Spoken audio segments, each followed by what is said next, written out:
Morning everyone. Myself, Dr. Usha Vyas, Professor English. Today I am teaching English Literature second year and my topic is the main my topic is the main character Viola. And the question is discuss the statement the great and secret charm of Twelfth Night as the character of Viola.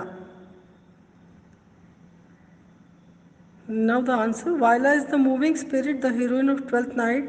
As Verity has pointed out, the heroine of Twelfth Night is Viola, since her assumption of disguise is the motive spring of the plot and our sympathies are mainly centered upon her. To think of Twelfth Night is to think at once of Viola. She is characterized by the essential feminine qualities of tenderness, modesty, and shrinking delicacy of feeling. These qualities become more conspicuous when we compare her with other maidens in Shakespeare who assume the disguise of male attire. Rosalind, for instance, has a buoyant vitality of spirit that carries her through difficulties.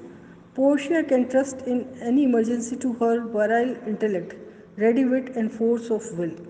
Viola is a graceful, imaginative girl who has conceived a plan that brings her into hazardous places through which she has scarce strength of heart or head to steer her course. She is filled with a sweet consciousness of a feminine nature, and though she plays a part creditably, never forgets nor allows herself to forget that she is playing a part.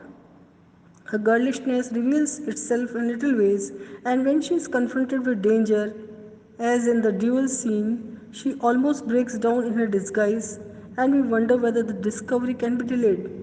There is an antithesis between the boldness of her scheme with its attendant pretense of manhood and the girlish gentleness of her nature. Viola is Shakespeare's ideal of the patient idolatry and devoted silent sacrifice of perfect love. Viola makes no attempt to win, spreads no lure, resorts to no subterfuge. Viola never harbors hate, never speaks one word of antagonism or malice.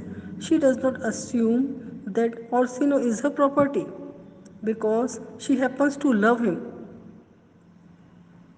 or that he is in any way responsible for the condition of her feelings or that Olivia is reprehensible because she has fascinated him. There is no selfishness in her love because there is no selfishness in her nature.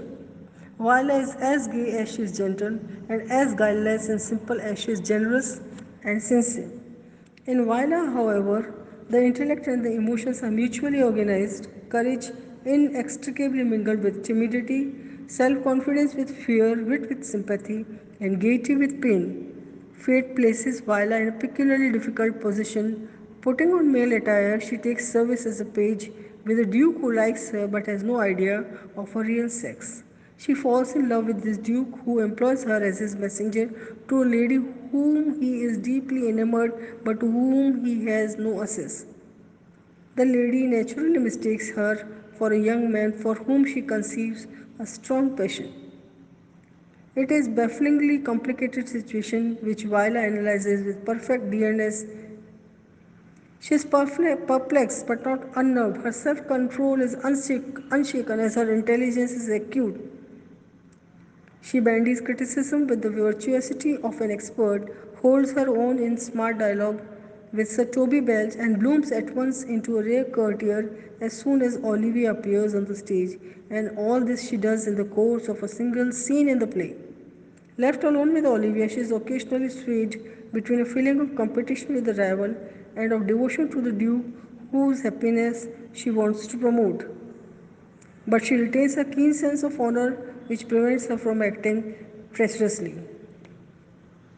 She does her best to advance Orsino's suits with Olivia, but she is a woman of strong emotions, and on one occasion she is forced to speak in cryptic language which expresses her own feelings as well as her master's.